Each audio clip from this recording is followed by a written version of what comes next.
Você sabe o que é perseguição cristã? A perseguição cristã começou na primeira era da igreja e encontra-se presente ainda na atualidade. É sobre esse tema que estaremos estudando hoje na EBD Comentada Online. Eu volto já já.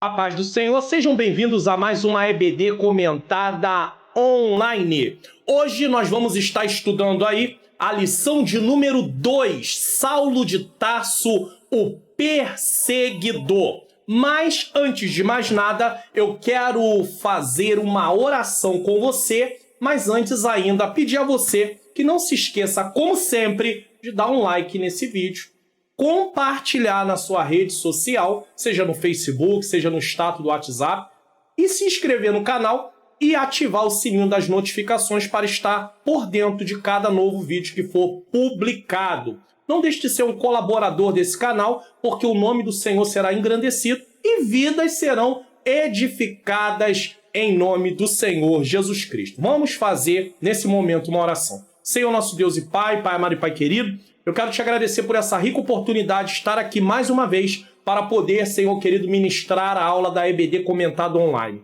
Que o Senhor ilumine a minha mente para que eu possa ensinar de acordo com as verdades da Tua Palavra. Ilumine a mente daqueles que estarão assistindo para que possam também aprender, Senhor querido, Senhor amado, e poder praticar a Tua Palavra em nome de Jesus. Amém. Deus seja louvado. Vamos lá, nós estamos estudando a lição do quarto trimestre, o apóstolo Paulo, lições da vida e ministério do apóstolo dos gentios para a Igreja de Cristo. Então, vamos lá, louvado seja Deus.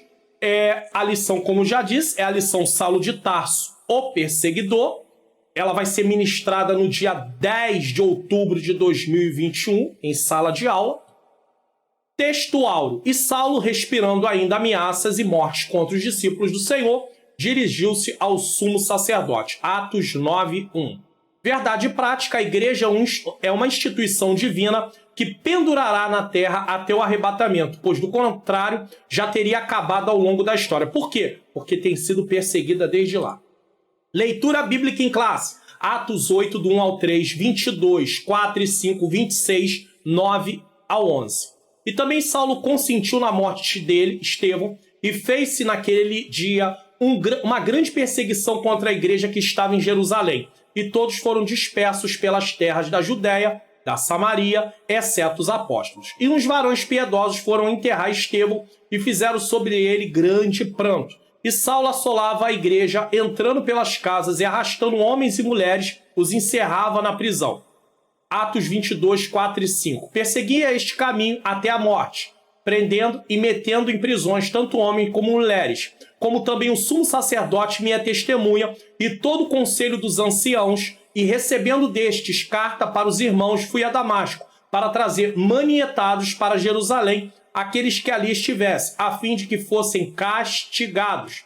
Atos 26, 9 a 11. Bem tinha eu imaginado que contra o nome de Jesus, o Nazareno, devia eu praticar muitos atos, o que fiz em Jerusalém. E havendo recebido o poder dos principais dos sacerdotes, encerrei muitos dos santos nas prisões. E quando os matavam, eu dava o meu voto contra eles. E castigando-os muitas vezes por todas as sinagogas, os obriguei a blasfemar. E enfurecido demasiadamente contra eles, até nas cidades estranhas o persegui. Conteúdo dessa lição: Saulo de Tarso, o perseguidor implacável, é o tópico 1. A perseguição contra a Igreja de Cristo. Tópico 2. Quando um sistema se volta contra a Igreja. Tópico 3. Objetivo geral: conscientizar a respeito do problema da perseguição aos cristãos no mundo.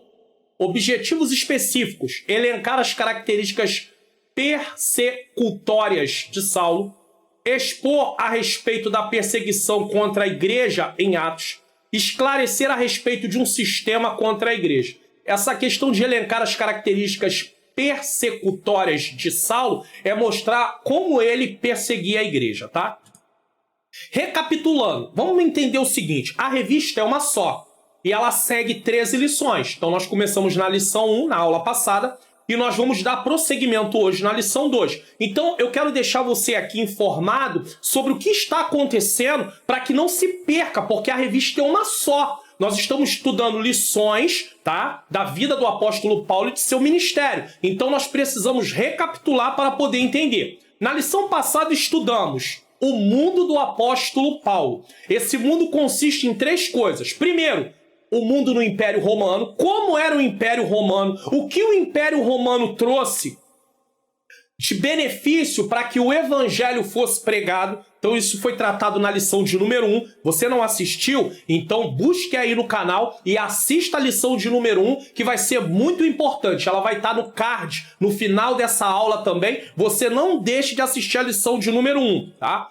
Também foi falado sobre o mundo cultural de Paulo, pois a cultura era grega. O mundo era dominado pelos romanos, mas a cultura era grega. Então, estudamos também o mundo cultural de Paulo e, por fim, estudamos o mundo religioso de Paulo. Paulo tendo sido ensinado aos pés de Gamaliel, então houve todo esse ensinamento. E hoje nós vamos falar desse Saulo, né? Porque a gente fala Paulo, mas estávamos falando ainda dele no tempo que ainda usava o nome Saulo, porque quando ele estava no meio dos judeus, ele usava o nome Saulo, mas depois que ele começou seu ministério, ele passou a usar o nome de Paulo, que é o nome romano mais apropriado para o meio que ele estaria. Então hoje nós vamos falar do Saulo, o perseguidor, um homem considerado como até mesmo um exterminador. É uma linguagem pesada, mas é uma realidade.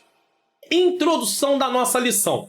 A história da expansão da igreja no livro de Atos mostra um fariseu zeloso, só que um zelo sem entendimento, Saulo de Tarso. Este tinha prestígio religioso e cultural entre os judeus. Por isso, ele ganhou carta branca das autoridades religiosas para perseguir os seguidores de Cristo e assim tornar-se um implacável perseguidor da igreja de Cristo do primeiro século. É o que estudaremos nesta lição de hoje. Quando fala de carta branca, ele recebeu ali autoridade para fazer o que bem lhe parecesse.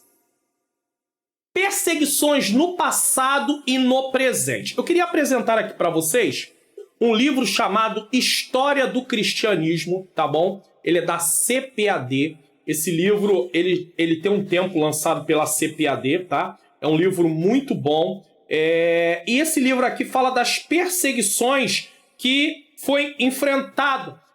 A igreja inicial enfrentou, tá? O povo de Deus. Porque assim, a Bíblia ela não relata como morreram os apóstolos. Mas a história da igreja vai relatar isso. Todos eles foram martirizados, com exceção do apóstolo João. E homens que também estiveram envolvidos no primeiro século da igreja, tá? Juntamente com alguns apóstolos, como o caso de Timóteo, como o caso de Tito. Homens como esse, por exemplo, Timóteo morreu a paulada. Bateram nele, ele ficou acamado e logo depois de alguns dias ele morreu, ele não aguentou, ele apanhou. Ele foi falar do amor de Jesus para um grupo que estava indo servir aos seus deuses nos templos e quando ele começa a falar do amor de Jesus para esses homens, como Paulo falou do amor de Jesus para aquele povo que estava em Atenas, esses homens ficaram enfurecidos, esses jovens, e bateram neles tanto, que ele, dias após, acabou morrendo. Então, eu quero falar para vocês aqui, mostrar para vocês algumas coisas que esse livro, História do Cristianismo, registra. Na página de número 11, diz assim: alguns foram, como morriam os servos de Deus naquele tempo, como era a perseguição. Alguns foram vestidos com pele de animais ferozes e perseguidos pelos cães até serem mortos. Outros foram crucificados, outros envolvidos em panos acatroados e depois incendiados ao pôr do sol,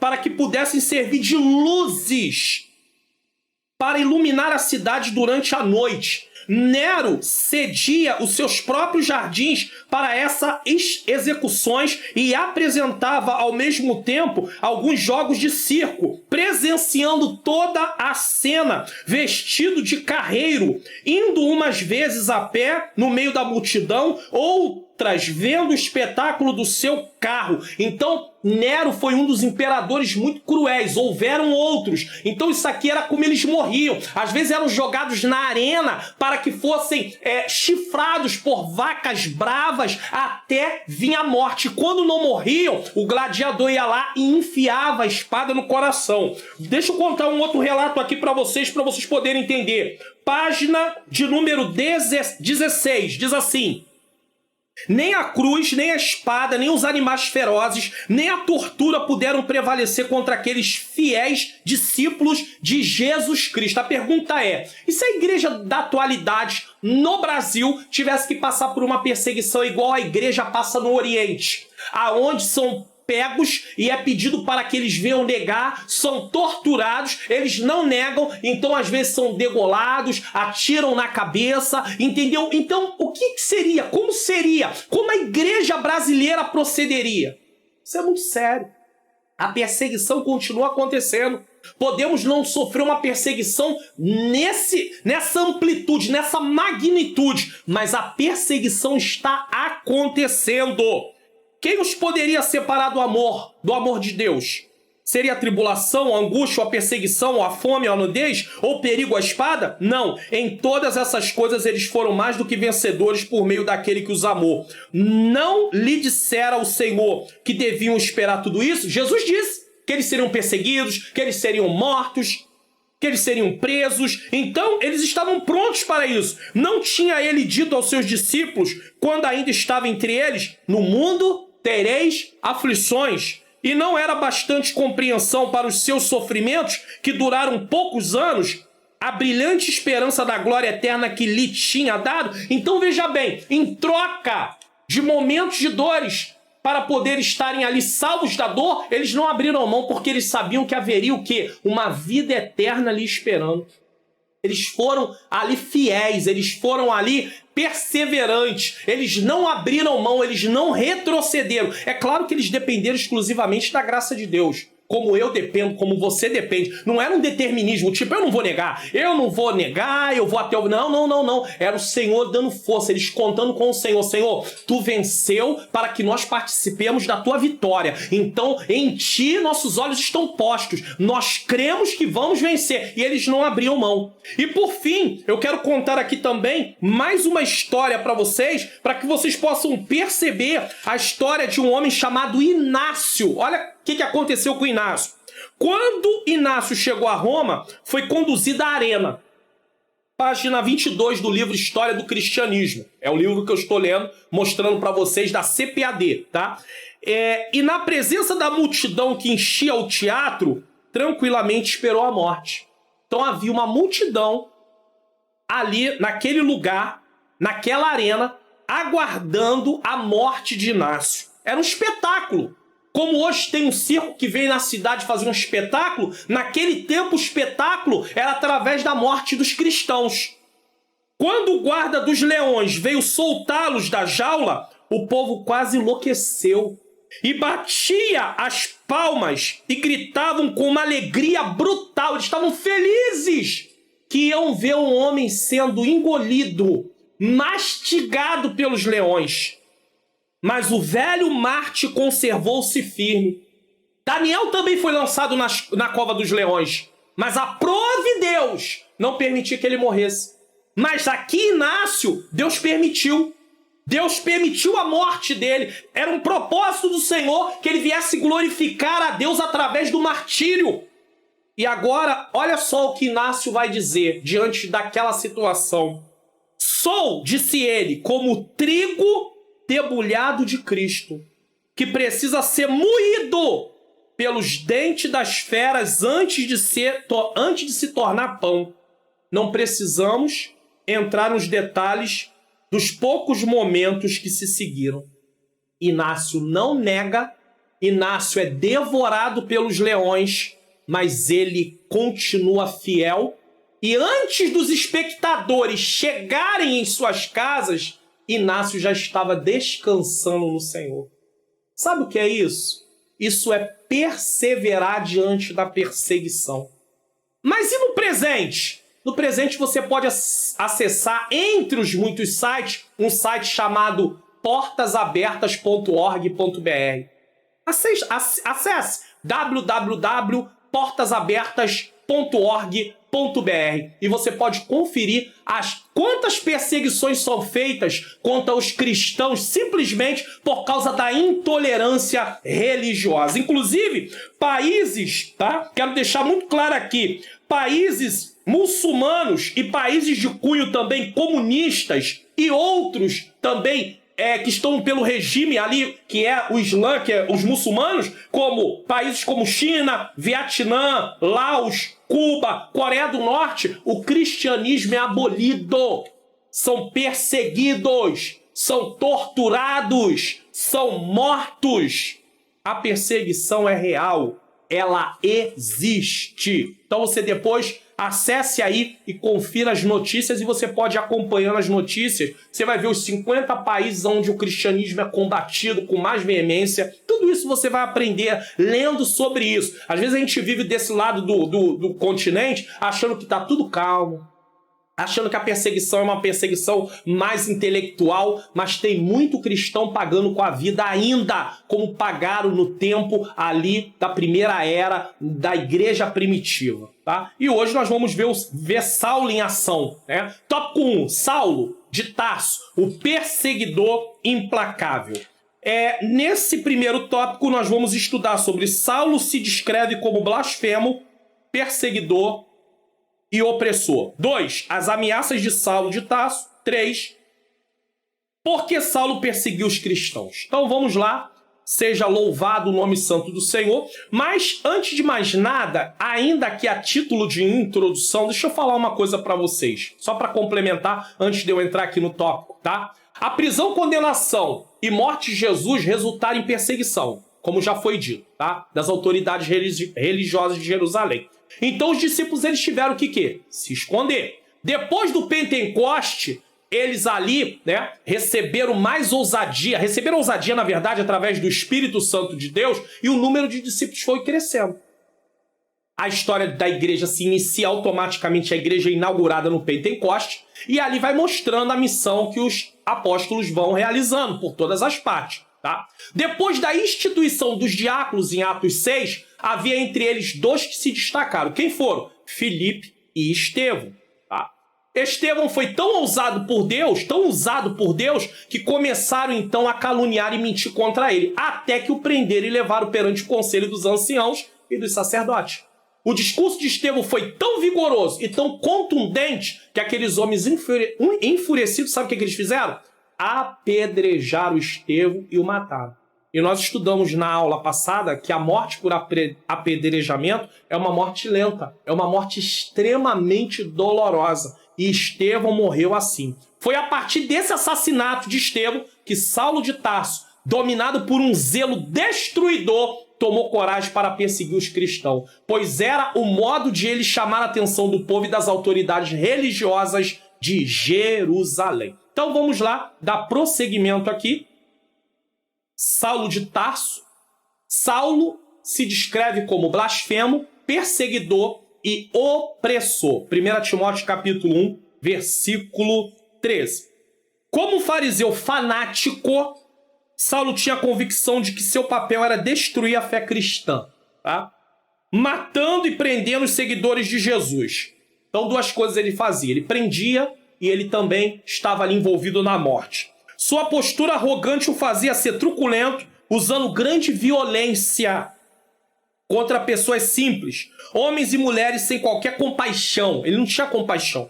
Ele acreditava piamente que com esse comportamento estava agradando a Deus. Tá? Ele era realmente um homem fanático. Apoiado pelas castas sacerdotal que odiavam o nome de Jesus, Saulo usava dos meios legais para atacar os cristãos.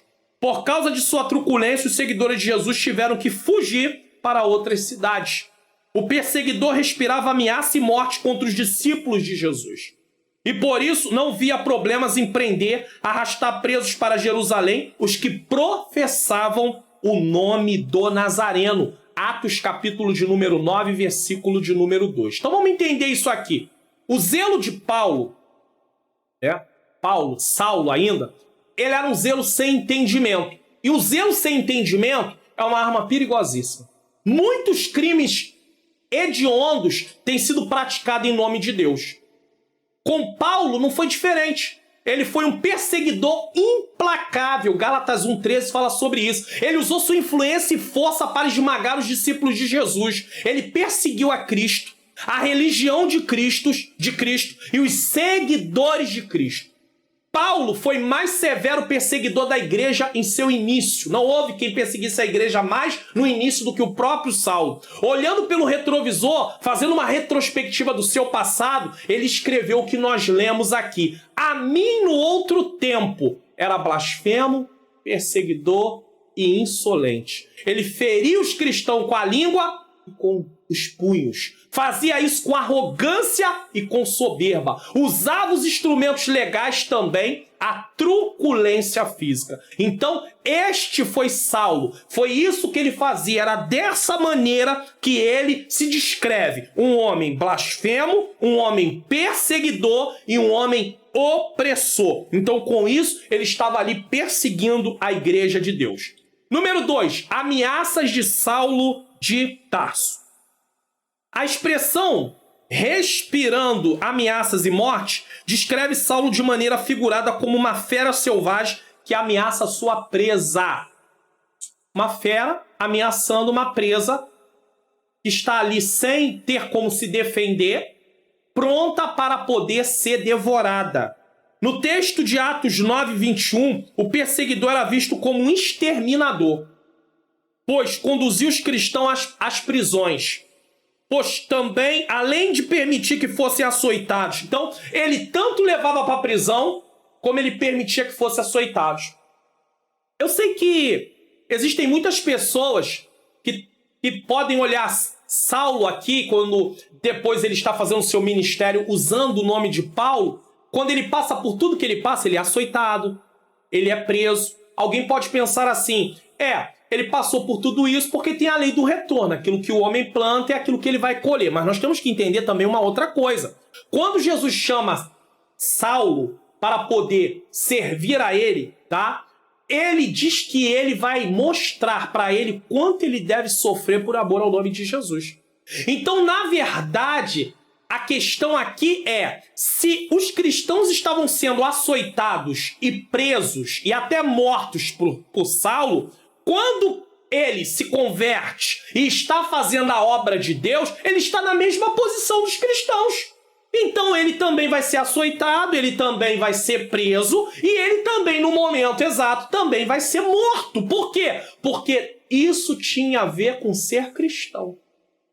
Então isso não é só uma questão de lei de retorno, é uma questão da posição que ele estava assumindo. Outrora ele não estava sofrendo isso porque ele não era cristão. Mas no momento que ele se torna um cristão e começa a fazer a obra de Deus, ele está agora à mercê de ser perseguido da mesma maneira, de ser rejeitado da mesma maneira, de ser açoitado da mesma maneira, de ser preso da mesma maneira e até mesmo de ser morto. Porque tem a ver com o quê? Com a posição que ele agora está. Então, não é apenas a questão do que ele fez. É a questão de quem ele é agora. Ele agora é um servo do Senhor. E como servo do Senhor, ele teria que enfrentar as perseguições que aqueles que ele perseguia enfrentaram também. Só que as perseguições de Paulo foram maiores. Por quê? Porque Paulo estava envolvido diretamente dentro de um grande chamado que Deus teve na vida dele. Deus quis usar a vida dele. Foi o Senhor que escolheu ele. Não foi ele que se escolheu. Não foi ele que disse assim, eu quero agora ser um servo de Deus. Eu agora vou fazer a obra. Não. Primeiro Deus tem que chamar. Ele aceita o chamado, mas quem chama é o Senhor. Quem o vocaciona é o Senhor. Então ele vai passar por grandes problemas, assim também como passaram aqueles que ele perseguia. Vamos entender um pouquinho mais sobre isso aqui, sobre essas ameaças dele. A igreja em Jerusalém foi duramente perseguida e muitos cristãos fugiram, como já foi dito. Alguns deles foram para Damasco, e agora Saulo, ainda respirando ameaça e morte contra os discípulos do Senhor, dispõe-se aí a Damasco para manietar, prender, e arrastar presos para Jerusalém aqueles que professavam o nome de Cristo. Ele tinha esse prazer, ele tinha esse foco, ele tinha essa intenção. Ele queria destruir os crentes. Ele queria destruir os crentes, né? Os que serviam o Senhor em Jerusalém. Por isso os caçava por toda parte, para trazê-los de volta a Jerusalém e ali os exterminar. Saulo era um monstro perverso, um carrasco impiedoso, um perseguidor truculento, um tormento na vida dos cristãos primitivos. Nós falamos já sobre respirando ainda ameaças e morte. Também faz menção ao bufar de animais selvagens. Paulo parecia um animal selvagem. Em suas próprias palavras, ele estava demasiadamente quê? Enfurecido. Atos 26:11. Nada é mais perigoso do que o radicalismo religioso sem entendimento. Muitas guerras santas já foram declaradas por causa dessa atitude ensandecida. Você sabia que milhares de pessoas já morreram por causa dessa questão do radicalismo? Sem causa, sem sentido. Muito sangue já foi derramado para satisfazer os caprichos desses religiosos dominados por um zelo sem entendimento. A expressão ainda respirando ameaças e morte descreve também uma fera selvagem saltando sobre a presa para devorá-la. Paulo era uma fera selvagem, uma ameaça concreta para todos aqueles que confessavam o nome santo do Senhor Jesus Cristo. Então, muitas vezes, nós temos que entender que não estamos passando por esse tipo de perseguição, mas que o cristão deve estar preparado para passar por isso, através de Cristo. Porque se Cristo padeceu, aqueles que o servem também vão padecer. Pastor, mas isso não é justo. Eu aceitei Jesus para poder ter uma vida com abundância. Eu aceitei Jesus para poder comer o melhor dessa terra. Mas o Evangelho não fala disso. O Evangelho vai falar de vitória? Vai. Você pode conquistar, trabalhar, vencer? Pode. Mas o Evangelho deixa claro que todo aquele que quiser servir ao Senhor piamente vai padecer perseguição. Todo aquele que quiser buscar a presença de Deus, obedecer ao Senhor, viver para Ele, vai passar por tribulação. Não adianta.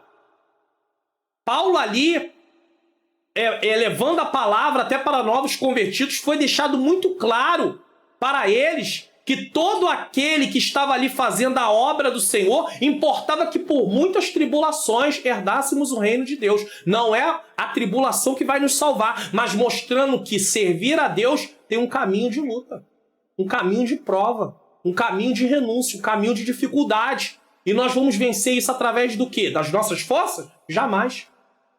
Como é que Inácio, que eu li aqui no início da aula, ia conseguir, diante de uma arena, sabendo que os leões vão ser soltos, através de uma coragem própria, humana, só, vencer aquele momento? Jamais! O medo tomaria conta dele, o desespero. Ele abandonaria, ele diria, eu quero negar Jesus, eu não quero Jesus. Mas não, ele diz que seria como trigo para ser debulhado através dos dentes dos leões, para ser moído. E ele não abriu mão daquilo. E ele foi até o fim. Morreu como Marte, mas se levanta como um vencedor em Cristo Jesus. Terá a coroa de glória preparada por causa do que Jesus fez. Então nós precisamos entender bem essa parte, porque senão nós vamos desistir. Por muito menos, quantos de nós está desistindo?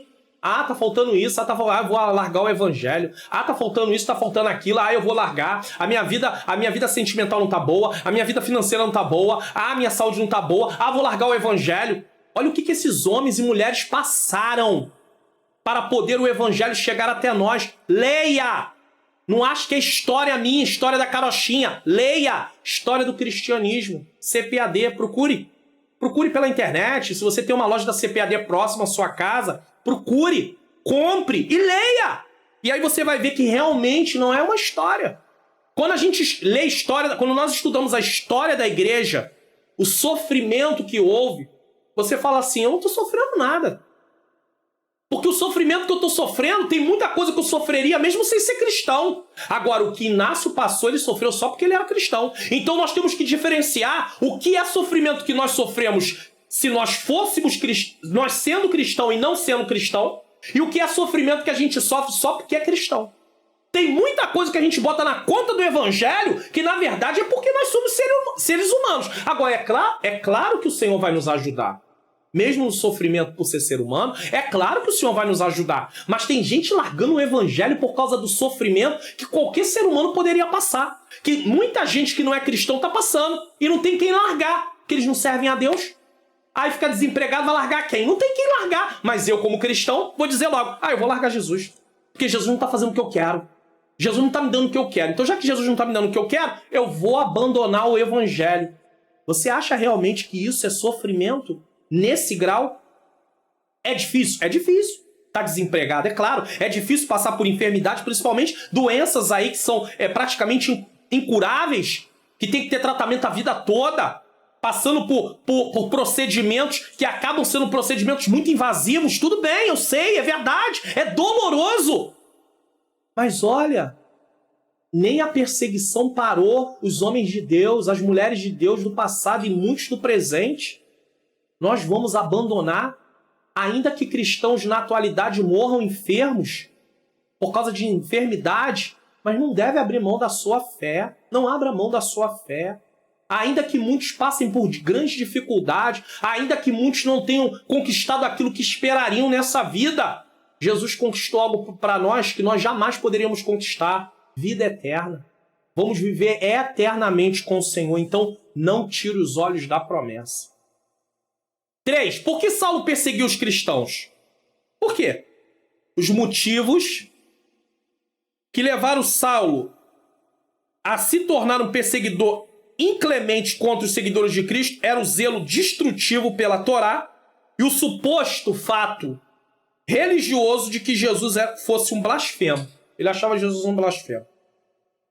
Para Saulo, o anúncio de que um crucificado pudesse ser o Messias prometido pelos profetas do Antigo Testamento era um escândalo. Ora, quem fosse suspenso no madeiro cruz, de acordo com a lei, estava sob maldição divina. Isso está em Deuteronômio capítulo 21, versículo 23. Nós podemos até ler aqui, aproveitar essa oportunidade. Vamos ler aí. Deuteronômio, capítulo de número 21, versículo de número 23. Diz assim: e o seu cadáver não permanecerá no madeiro, mas certamente o enterrará no mesmo dia, porquanto o pendurado é maldito de Deus. Assim não contaminarás a tua terra, que o Senhor teu Deus te dá por herança. Então, quem fosse pendurado no madeiro era maldito. Jesus foi pendurado no madeiro. Por isso, nosso Senhor não passava de um blasfemo para Saulo. Mais tarde, por ocasião da sua conversão, ele descobre que Cristo assumiu a maldição da lei e por isso nos livrou dessa maldição. Aquilo que era impossível a nós, Jesus fez. Maravilhosamente.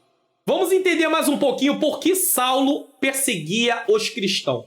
Ao ouvir dizer sobre o avanço da igreja, Saulo decidiu deixar Tarso e voltar a Jerusalém. Tá? Estava tão insatisfeito que decidiu lutar pessoalmente contra o que chamava também de seita dos nazarenos. Provavelmente ele se desligou de Gamaliel, que era um homem também piedoso e sua escola, ofereceu seus préstimos ao sumo sacerdote a fim de eliminar todos os que se opusessem ao judaísmo. Não é judeu, não está dentro do judaísmo, então tem que ser morto. Não haveria nenhum exagero de nomear Saulo, como já foi dito, como o exterminador de cristãos. É assim que ele se comportava. Um exterminador de cristãos. Ele perseguia a igreja com tamanha fúria que seu nome tornou-se o terror de todo e qualquer ajuntamento cristão. Ele passou a ser conhecido como exterminador. Saulo, vem aí! Todo mundo corre. Se esconde. Porque ele vai vir para poder prender, ele vai vir para poder matar. Saulo era genioso e cruel. Com a sua eloquência atacou os cristãos que oravam e pregavam no templo. Rápido em suas ações, dispersou as muitas congregações e igrejas locais.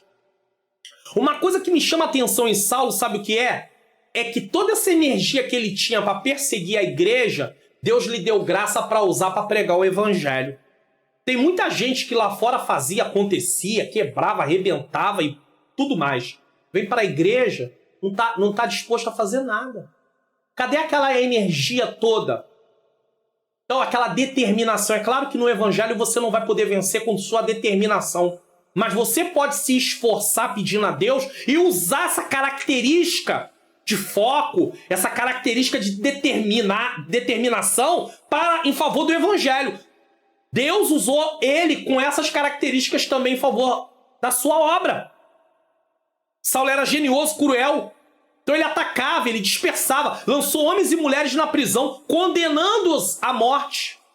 Tão cego em sua ira e a tal ponto que de esmagar os seguidores de Jesus. Ele queria esmagar. E se achava disposto a extirpar de dentro do seu povo todos quanto ousasse oferecer fogo estranho ao Senhor. Ou seja, segue a seita dos nazarenos, que ele chamava de seita, vamos exterminar. Com essas ideias fervilhando na sua mente e com o olhar brilhante de um fanático, decidiu acabar sumariamente com os cristãos. Ele estava determinado a banir da terra o cristianismo. Não podia aceitar de forma nenhuma que um nazareno crucificado, como um criminoso, pudesse ser o Messias prometido de Deus. Não podia aceitar que os cristãos anunciassem a ressurreição daquele que havia sido pendurado numa cruz. Não podia crer que uma pessoa pregada na cruz e, consequentemente, considerada pecadora e maldita, pudesse ser o Salvador do mundo. Mas esse é o nosso Salvador. E um dia, ele teve um encontro com esse Salvador. Vamos estudar sobre isso nas lições mais à frente. Síntese do tópico 1. Saulo ameaçava a igreja. Não por acaso, ele se descreve como blasfemo, perseguidor e opressor. Ele reconhece como ele se comportava. Isso é maravilhoso. É claro que ele não fala disso com orgulho, com alegria, como tem gente aí que às vezes vai contar o testemunho do passado da sua vida, porque eu matei, porque eu roubei, porque eu fiz, acontecia, todo mundo tinha medo de mim. Conta com vanglória. Ainda tem crente lá, glória a Deus, aleluia. Não, nada de glória a Deus e aleluia. Ele está falando de desgraça que ele realizava. Agora, quando ele disser assim, mas Jesus me transformou, mas Jesus me lavou, mas Jesus me libertou, aí sim, aí é hora de você dar glória a Deus e aleluia. Tópico 2. A perseguição contra a igreja de Cristo. Vamos falar nesse tópico sobre contra os seguidores de Jesus, Saulo de Tarso e Estevão, e uma intolerância religiosa e política contra a igreja atual. Então, vamos lá. Contra os seguidores de Jesus. A perseguição de Saulo contra Jesus era uma perseguição contra a igreja, o corpo de Cristo, uma instituição divina. Ao passo que ele respirava ameaças e morte, Atos 9:1, contra os seguidores de Cristo, sua intenção era acabar de vez com a igreja. Ao atacá-la, Saulo atingiu as pessoas que representavam Cristo, porque nós somos representantes de Cristo. Então, se alguém nos persegue, está perseguindo o próprio Cristo. Esse próprio Cristo, nosso Senhor, pode permitir que nós venhamos morrer para glorificar o nome dele através da morte de Marte. Mas ele também pode nos dar livramento, tá? Então, quem persegue os seguidores de Cristo, persegue o próprio Cristo. Dentre os quais havia um homem arguto, ou seja, capaz, capacitado pelo Senhor, defensor do nome de Jesus e cheio do Espírito Santo, cujo nome era Estevão. Isso aqui é importante. Saulo pensava estar perseguindo hereges, mas suas ações eram equivalentes a atacar o próprio Jesus. Qualquer pessoa que persiga os crentes hoje também é culpado por perseguir a Jesus. Porque os crentes são o corpo de Cristo na terra. Essa é uma declaração poderosa a respeito da união que existe entre Cristo e sua igreja. Saulo não estava servindo a Deus como pensava, mas combatendo ao Senhor. Claro, sem vitória, sem vencer, né? Mas ele estava pensando que estava ali servindo a Deus. Saulo de Tarso e Estevão. Vamos lá? Se por um lado Saulo era um erudito que chamava atenção devido à sua cultura judaico-greco-romana, cultura junto com a cultura romana também, e quer dizer, três partes aqui, né? Ele tinha a cultura judaica, a cultura grega e a cultura romana. E a autoridade na Torá. Estevão era um erudito no judaísmo com grande capacidade do espírito para confrontar ideias contrárias ao ensino de Jesus. Atos 6, 10, 7, 2 a 53. Não dá para ler, que é longo, né? Atos 7, do versículo 2 ao 53, é bem longo, mas é importante, você pode ler lá sobre o discurso de Estevão. O primeiro mártir da igreja era um homem cheio do Espírito Santo, conhecedor profundo da história do seu povo e da teologia judaica. Aí alguém diz que Deus não chama pessoas que têm uma capacitação. Estevão tinha uma capacitação. Ele não aprendeu sobre a história do seu povo e a teologia judaica depois que se converteu, não. Ele já tinha essa base. E Deus usa essa base na vida dele para que ele possa pregar o evangelho. Só que ele não prega a lei no sentido de obediência à lei para ser salvo. Ele prega que a lei vai apontar o estado do ser humano, a condição de pecador, e que através da obra de Jesus Cristo o homem pode ser salvo. Então a lei serve como um tutor, nos dirigindo, nos mostrando a nossa situação, apontando a nossa situação. Mas a lei não resolve o problema. A lei apenas aponta o nosso estado. Quem resolve o nosso problema é a morte de Jesus Cristo na cruz do Calvário e a sua ressurreição. Então nós não somos salvos através do que fazemos, da nossa obediência. Foi através do que Jesus fez. Mas uma vez que nós somos salvos através do que Jesus fez, nós agora obedecemos por causa do que ele fez por nós. Então, através da graça do Senhor, nós somos capacitados a obedecer a palavra de Deus. E se tem alguém que não está obedecendo, é porque talvez tenha recebido a liberdade de Cristo no sentido de estar livre da culpa do pecado, livre do poder do pecado, mas continuar sendo influenciado pela sua própria natureza pecaminosa. Quando, na verdade, ele teria condições em Cristo para dizer que não vai ceder os seus desejos antigos. Isso é importante dizer aqui, tá? Por isso, quando apontava para Jesus como clímax da revelação redentora, para o mundo fazia com autoridade. Por quê? Porque ele estava cheio do Espírito Santo e ele tinha conhecimento da história do seu povo e da teologia judaica. Inclusive, eu aproveito e te convido, se você deseja estudar teologia numa instituição séria, eu sou aluno da Faculdade Vitória em Cristo, eu estou fazendo uma reciclagem, porque eu também já dei aula de teologia, e eu convido a você a clicar no link na descrição desse vídeo e poder aí ter as maiores informações para que você possa ser um aluno. Ah, mas eu não moro no Rio de Janeiro, não tem problema. O curso é feito online e presencial, simultaneamente. As atividades são todas online, então você vai ter o mesmo conteúdo de quem vai em sala de aula, você vai ter o mesmo conteúdo e a mesma aula. Então, estude teologia. Vai te ajudar e vai ser uma bênção na sua vida também, se você puder fazer. Por isso, quando apontava para Jesus, como foi dito, né? O discurso inflamado de Saulo e respaldado pelos oponentes dos seguidores de Jesus, deparou-se com um outro discurso. De quem era esse discurso?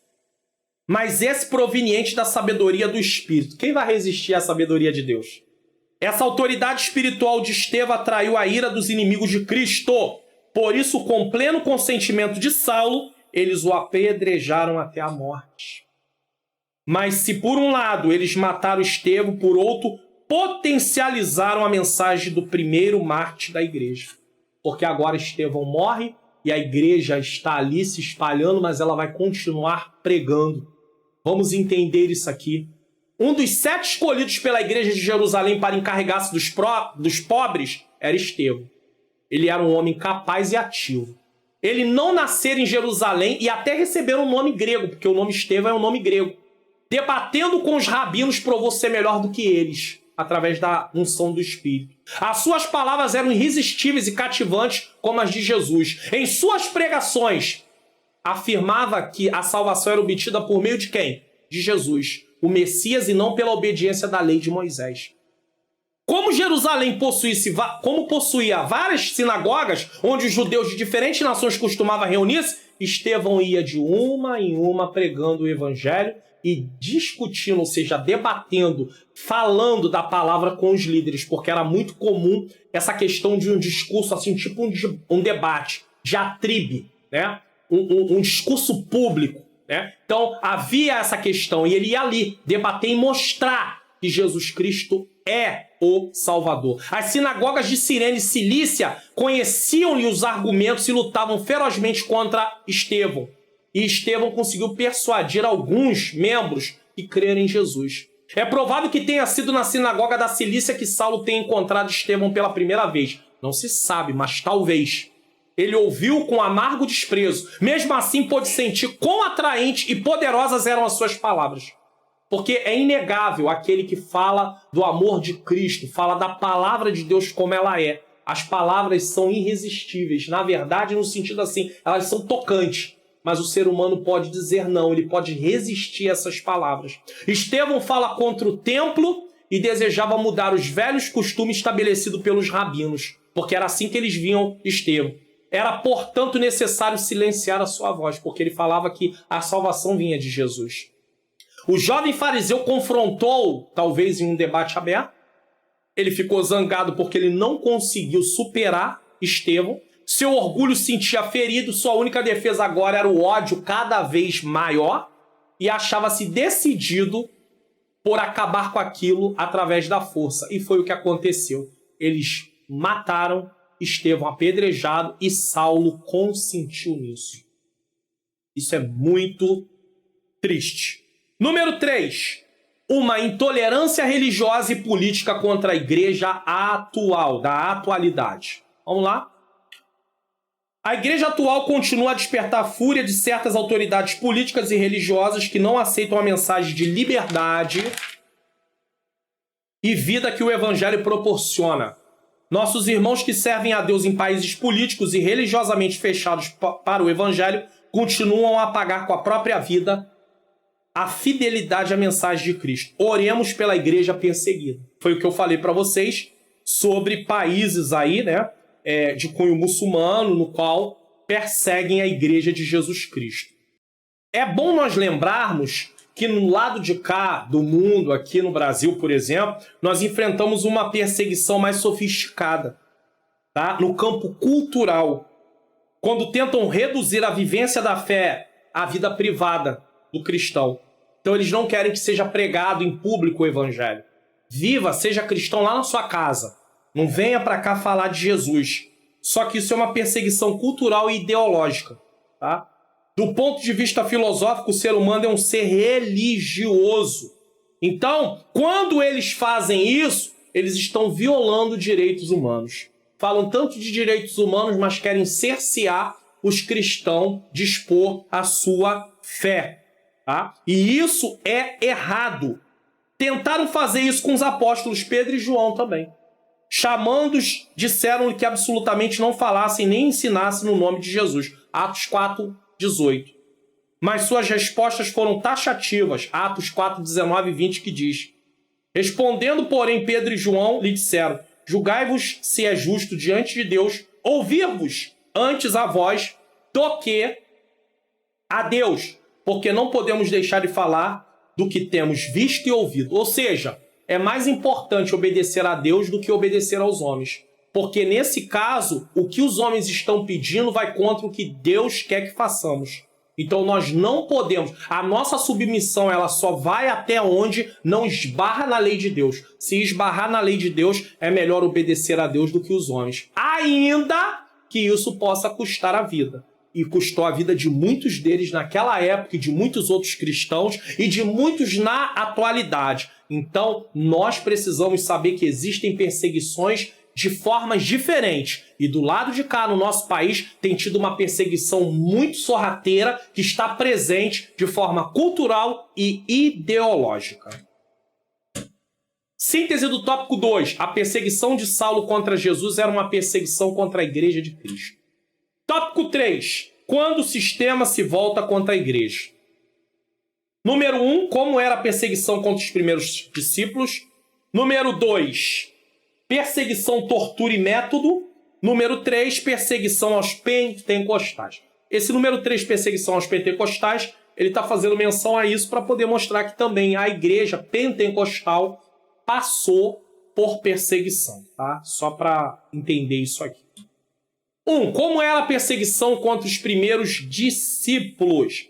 Saulo de Tarso liderou uma perseguição contínua e violenta. Ele prendia os primeiros cristãos, mandava açoitá-lo e não havia escrúpulos, mesmo com mulheres e crianças. Ele não queria saber quem é que estava ali.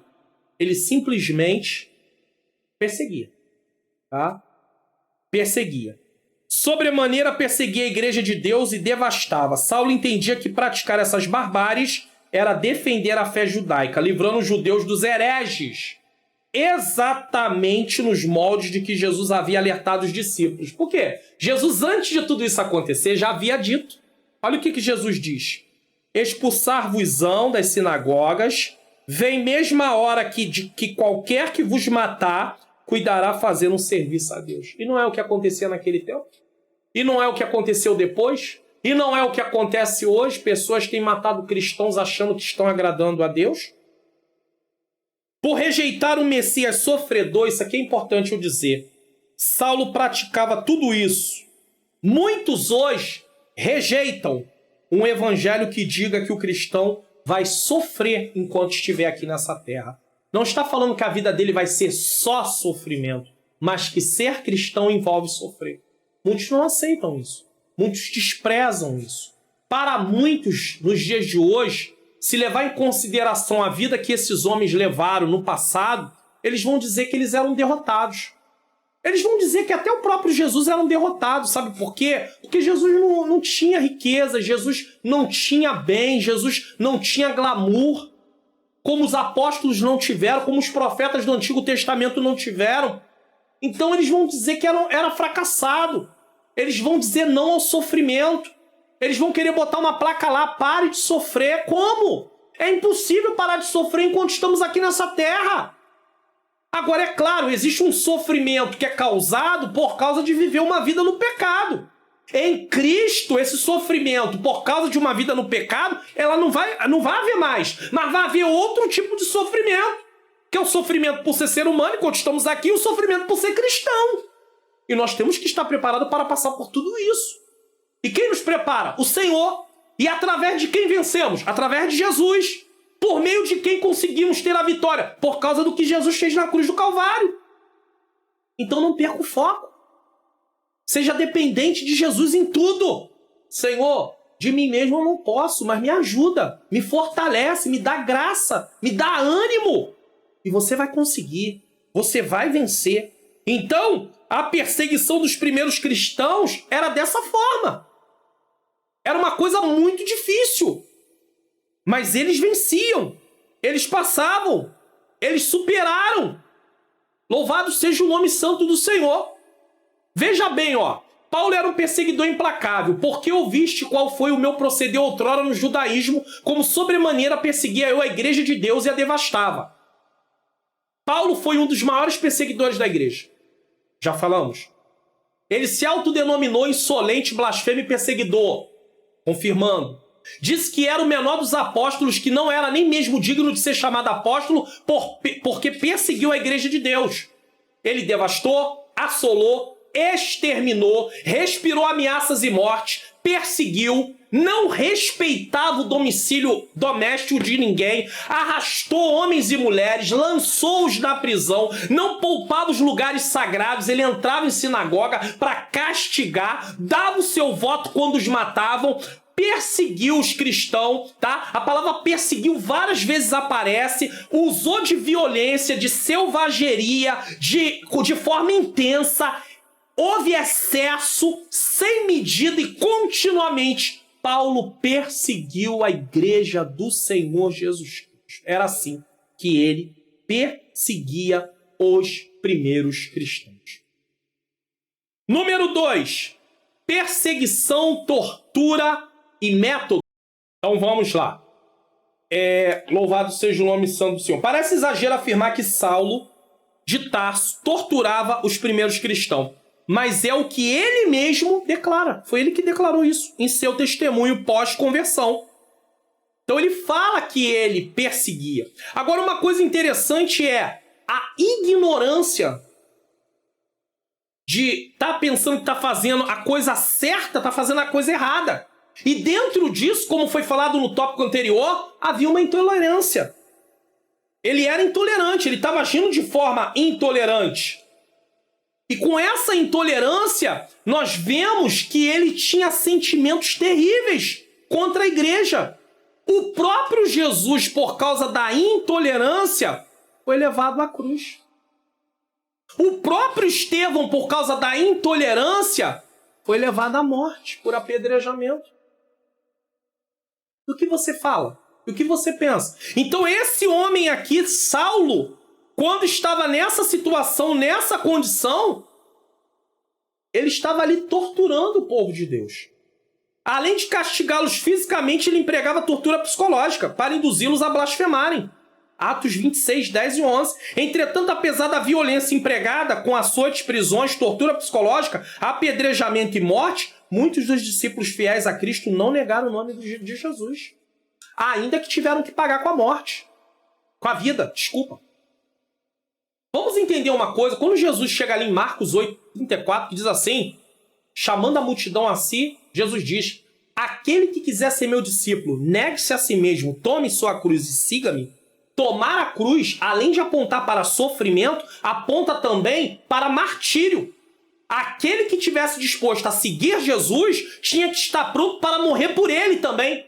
Por causa do nome dele, por causa da obra dele, teria que estar pronto.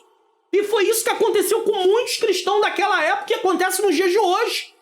Só que para nós, aonde está sendo pregado esse evangelho de glamour, de só vitória, de só bênção, de só desfrutar de coisas de Deus, de desfrutar do melhor dessa terra, quando se fala disso aqui, de sofrimento, de perseguição, eles vão dizer, não. Isso não é evangelho, não. Eles vão ter a coragem de dizer, não, Jesus não. Jesus já passou por tudo para a gente não passar por nada. Mas quem é que foi que disse? É importante eu dizer isso aqui que eu vou dizer agora. Quem é que foi que disse que o sofrimento que os cristãos passam é para poder salvá-los? Jesus passou por tudo para poder nos salvar, mas o sofrimento que a gente passa não é para nos salvar, porque senão a gente anula o sacrifício de Jesus.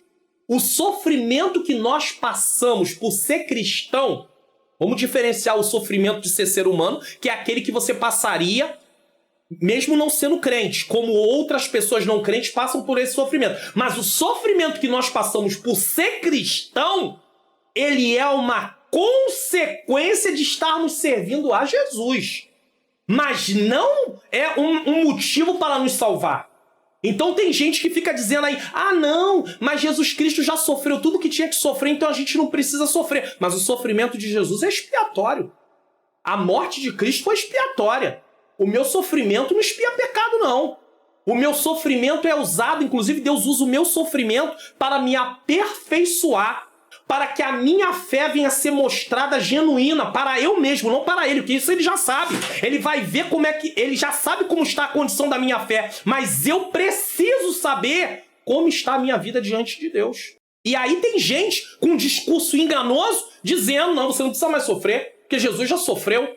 Mas quem foi que disse que eu preciso sofrer para ser salvo? Não é o sofrimento que vai me salvar. O sofrimento é uma consequência de eu estar nessa vida ainda. O sofrimento ainda vem também por causa da questão do pecado original. Isso só vai acabar quando nós estivermos na glória.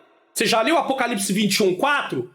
E Deus limpará dos seus olhos toda a lágrima, pois não haverá mais dor, nem clamor, nem morte, porque as primeiras coisas são passadas. Então, a ausência de sofrimento é só na glória. Se você está presenciando um evangelho pregado que vai acabar o sofrimento aqui na terra, saiba que esse não é o evangelho da Bíblia. Esse não é o evangelho que Jesus Cristo pregou. Porque o evangelho que Jesus Cristo pregou mostra que nós vamos passar, sim, por sofrimento. E temos que entender isso. Não podemos negar isso. Vamos entender um pouquinho melhor esse tópico aqui sobre essa questão de perseguição, tortura e método, tá? A perseguição impetrada por Saulo, essa fera selvagem, e por esse boi bravo, né, é uma expressão figurada, não consistia apenas em sanções legais contra os novos convertidos. Mas ele usava também tortura psicológica, como foi falado. Ele os castigava não apenas fisicamente, mas também psicologicamente. Ele mesmo testemunha, muitas vezes os castiguei por todas as sinagogas, obrigando-os até a blasfemar. Ele era blasfemo, então ele forçava aqueles novos convertidos a blasfemarem também. Alguns crentes novos na fé, com medo da morte, recuavam e blasfemavam. Outros, porém, suportavam os açoites, as prisões, a morte, permanecendo fiéis. A tortura psicológica é pior castigo, é pior do que o castigo físico. Os campos de concentração nazistas usaram esse artifício maldito e levaram muitas pessoas à loucura. E existem países na atualidade que prendem cristãos e usam a tortura psicológica. Quer ver uma coisa que já foi muito usada e que pode ainda ser usada em alguns lugares? Colocar uma pessoa presa num lugar e deixar um pingo d'água pingando sobre a sua cabeça. Dia e noite. Dia e noite. Dia e noite. Até que essa pessoa vem enlouquecer. Sabe o que é isso? Isso é tortura. É uma tortura a nível psicológico também. Ainda hoje a tortura é um dos instrumentos usados para arrancar confissões e declarações que incriminam as vítimas ou aqueles que quer condenar. Nessa perseguição, usou vários métodos, Paulo. Ele caçava os crentes por todas as partes. Ele era um caçador implacável. Ele não se contentou apenas em perseguir os cristãos em Jerusalém. Ele caçou por todos os lugares. Agora escoltado por uma soldadesca do Sinédrio, marcha para Damasco, capital da Síria, para prender os cristãos e levá-los para Jerusalém. Seu propósito em prender os cristãos em Damasco era trazê-los para Jerusalém para puni-los exatamente no lugar onde eles afirmavam que Jesus tinha ressuscitado. Sua intenção não era apenas castigar os cristãos, mas jogar uma pá de cal no cristianismo. Seu ódio, na verdade, não era propriamente contra os cristãos, era contra o próprio Cristo. E é por isso que quando Jesus aparece para ele, né, a luz, né, o aparecer em luz, né, o resplendor ali, a voz diz: Saulo, Saulo, por que tu me persegue? Dura coisa é para você recalcitrar contra os aguilhões. Nós vamos estudar sobre isso ainda, então eu não vou falar minuciosamente sobre isso aqui, porque nós vamos estudar. Bom? Perseguição aos pentecostais. É claro que essa parte aqui da lição serve apenas para nós, pentecostais, não serviria para outras igrejas históricas, né, tradicionais, tá? Que diz assim: no início do movimento pentecostal no Brasil, nossos pioneiros sofreram toda sorte de perseguição e violência. Muitos deles sofreram agressões físicas e psicológicas. Tudo isso porque pregavam uma doutrina que a religião oficial não aceitava. O que dizer de Daniel Berg e Gunnar Virgin, os primeiros pastores dos primórdios da Assembleia de Deus no Brasil? E tantos outros irmãos perseguidos nesses rincões brasileiros. Ao olhar para o passado, devemos enxergar o presente e conscientizar-se de que a obra pentecostal custou alto preço. Vamos falar um pouquinho melhor sobre isso aqui também? Samuel Nistor escreveu: muitos crentes tiveram suas casas e tudo que lhe pertencia completamente destruído em muitos lugares durante o trabalho de evangelização. Isso aqui é um testemunho. Alguns foram feridos à faca e machucados com paus e outros instrumentos. Pernas foram quebradas e cabeças esmagadas.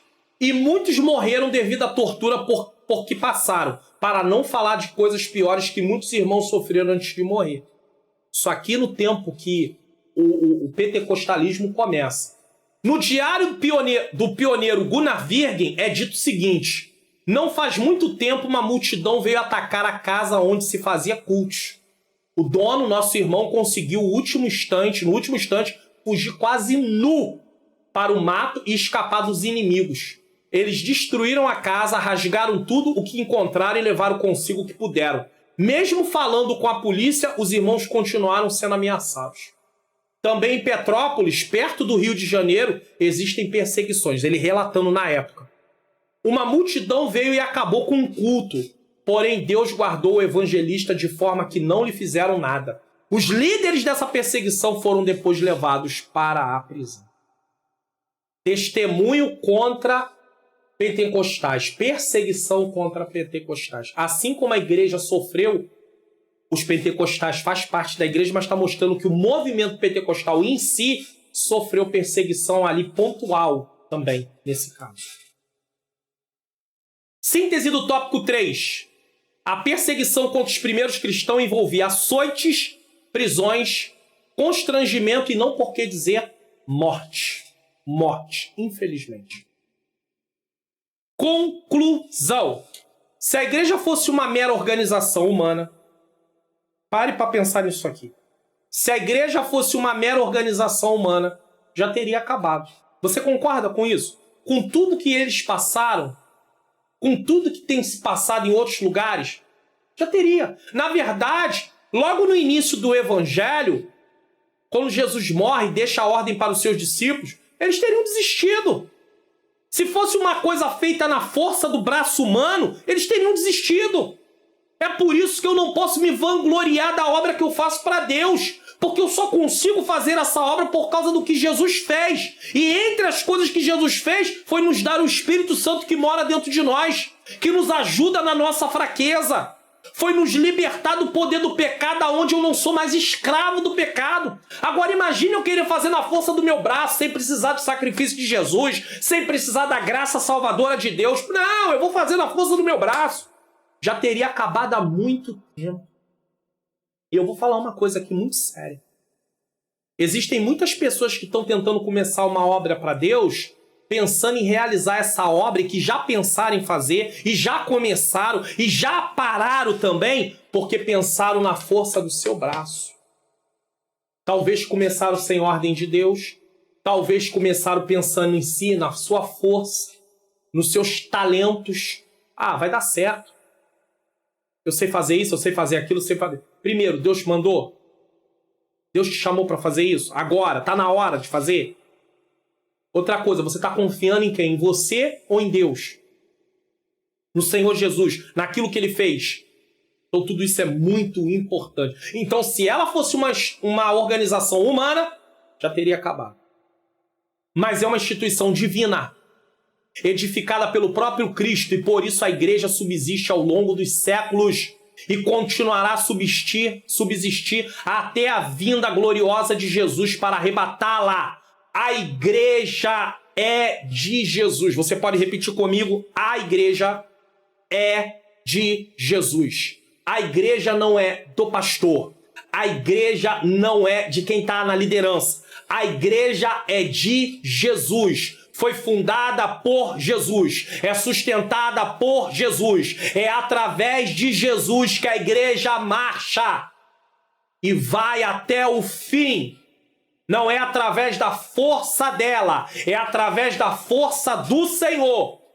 Veja o que Paulo diz no momento de falar sobre suportar. Posso todas as coisas em quem? Na minha força, no meu braço, no meu conhecimento, na minha intelectualidade. Não, posso todas as forças naquele que me fortalece. O nome é Jesus, Jesus, Jesus. A partir de hoje, lembre-se, a igreja está sendo perseguida, mas através do nome de Jesus nós podemos avançar. É verdade que pessoas podem vir a descer a sepultura, podem ter que descer como Marte, mas a marcha da igreja não vai parar, porque quem fundou a igreja foi Jesus. Nunca se esqueça disso. Ah, eu acho que a igreja vai parar. Não vai parar, porque é Jesus. E é através de Jesus que eu e você podemos fazer a obra. Então não pense que você vai resistir por causa das suas forças. Não, eu oro muito, eu vou resistir. Não, eu jejuo muito, eu vou resistir. Não, eu leio muito Bíblia, eu vou resistir. Ei, se você lê Bíblia, se você ora, se você jejua, eu acredito em nome do Senhor Jesus, que não é uma coisa que você passou a fazer como hábito. Eu quero acreditar que você faz isso como cristão realmente. Então passe a entender o seguinte: se você o faz, você faz por causa do que Jesus fez. Então você não tem mérito nenhum nisso. Você não tem como se vangloriar. Paulo sempre fala sobre isso. Eu não posso me vangloriar, eu só vou me vangloriar na cruz de Cristo. Por quê? Porque ele sabe que tudo que tem na vida dele é por causa do que Jesus fez. Então a perseguição pode até estourar, mas ela não vai parar a igreja. Ela não vai destruir, prevalecer contra a igreja. Por quê? Porque quem fundou a igreja foi Jesus e ele prometeu que ela vai até o fim. Então, vamos em frente em nome de Jesus. Deus seja louvado. Qual é a próxima lição nossa? Lição de número 3. a conversão de Saulo de Tarso. Essa será a nossa próxima lição, Deus seja louvado, no qual nós vamos estar estudando. Vamos fazer uma oração? Senhor Deus e Pai, Pai amado e Pai querido, eu quero te agradecer por esta rica oportunidade, Senhor querido, de ter ministrado mais essa aula. Senhor, não deixa que a perseguição, seja intelectual, ideológica, seja física, venha parar a marcha da igreja. Que nós possamos prosseguir, que nós possamos avançar, que o teu nome seja glorificado, que nós possamos vencer, Senhor, porque é através do teu nome que nós vencemos, é através do que o Senhor tem feito. Eu quero orar pelos que estão morando em países, Senhor, estão em lugares onde a perseguição contra a igreja está acirrada. Eu quero clamar pelos missionários, pelas missionárias que estão lá, Senhor, debaixo de luta, debaixo de perseguição. Eu quero orar por aqueles que já perderam até familiares, pessoas, por causa que estão pregando o evangelho, vivendo a tua palavra, Senhor. Eu oro por todos esses, Senhor, que têm sido perseguidos, e eu peço que a tua graça possa bastar a vida deles, que a tua graça basta, Senhor, sobre a vida de cada um deles. É o que eu te peço e já te agradeço, em nome de Jesus, em nome de Jesus. Meu querido, minha querida, se você ainda não assistiu a aula de número 1, eu convido a você a assistir aqui nos cards a aula de número 1, tá bom? Louvado seja o nome santo do Senhor. Tem aí nos cards também a questão da Faculdade Vitória em Cristo. Você também pode participar da Faculdade Vitória em Cristo, se matricular. E na próxima semana eu estou de volta aqui para poder ministrar para você a lição de número 3, como eu já falei para você, que vai tratar do tema, louvado seja Deus, a conversão de Saulo. E aí sim nós vamos ver como é que esse homem, que foi um homem duro, se encontrou, como é que Jesus encontra com ele, como é que ele reage, tá bom? Que Deus nos abençoe, até a próxima aula, se assim o Senhor nos permitir. Deus seja louvado.